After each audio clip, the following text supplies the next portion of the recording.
you sure about your decisions? Yes, Mom. I really don't want to be a burden to you.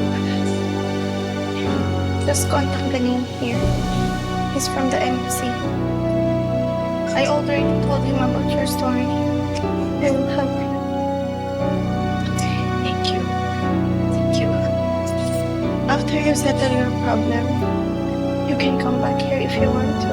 I'll accept you. You're always welcome.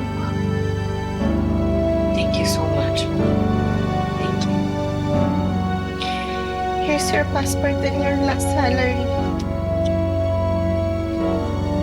I added extra for your safety and for baby's safety too. Thank you so Take much. care of you. Thank you so much, Mom. Thank you.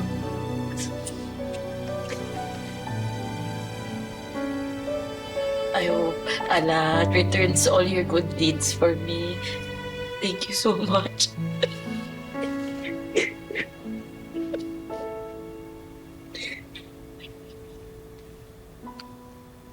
Babalik ko na sa'yo para to. Huwag mo nang isipin yung utang mo.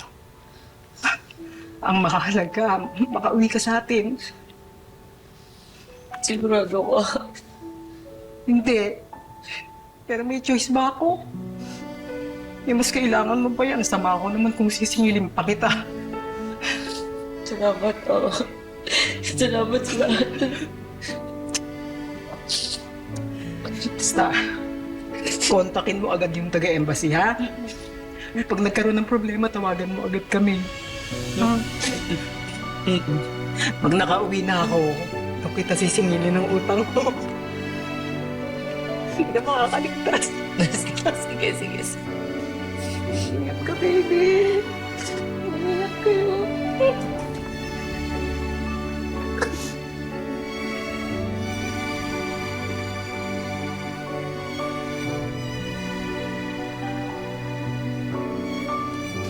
Pero... Ingat kayo, ha?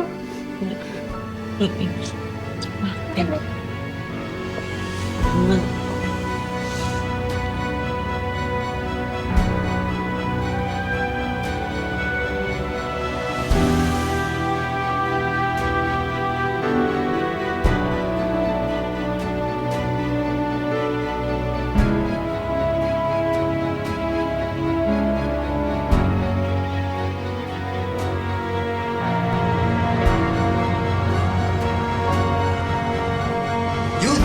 Nice! Nice! Woo! Isa ba? Isil. Oo. Halika na. Manood na tayo. Di ba sabi mo masabay tayo manunood? Ito naman, nananalo na ako. Talaga. Halika na kasi dito. Manood na tayo. Saglit na lang to. Basta kung kailan naman mag-uumpisa ang manood, istorbo. Ano ba? Wala na kaming yelo!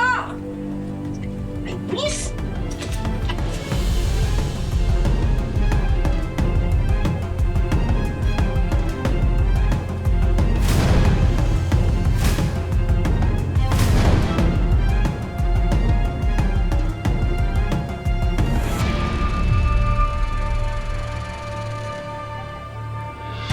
Anong ginagawa?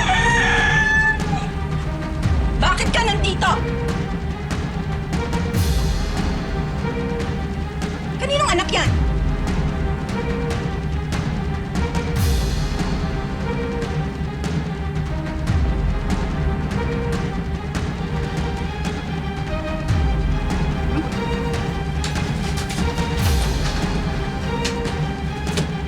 Ano to? Ha? Anong ibig sabihin nito?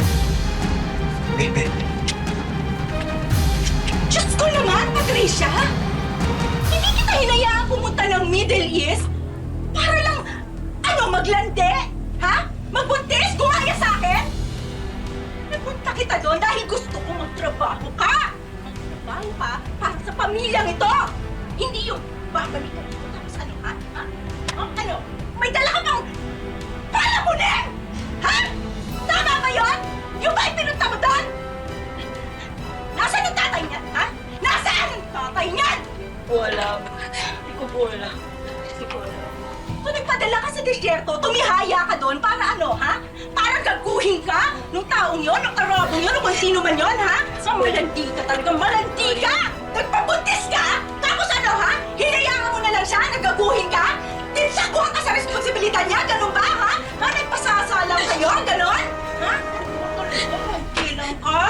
Maraming salamat sa pagsama sa ating istorya sa Tadhana. Nakaka-relate ka ba sa ating mga bida? Nako, i-comment mo na yan para sa iba't ibang kwento na punong-puno ng pag-asa at inspirasyon. Mag-subscribe na sa GMA Public Affairs at YouTube channel.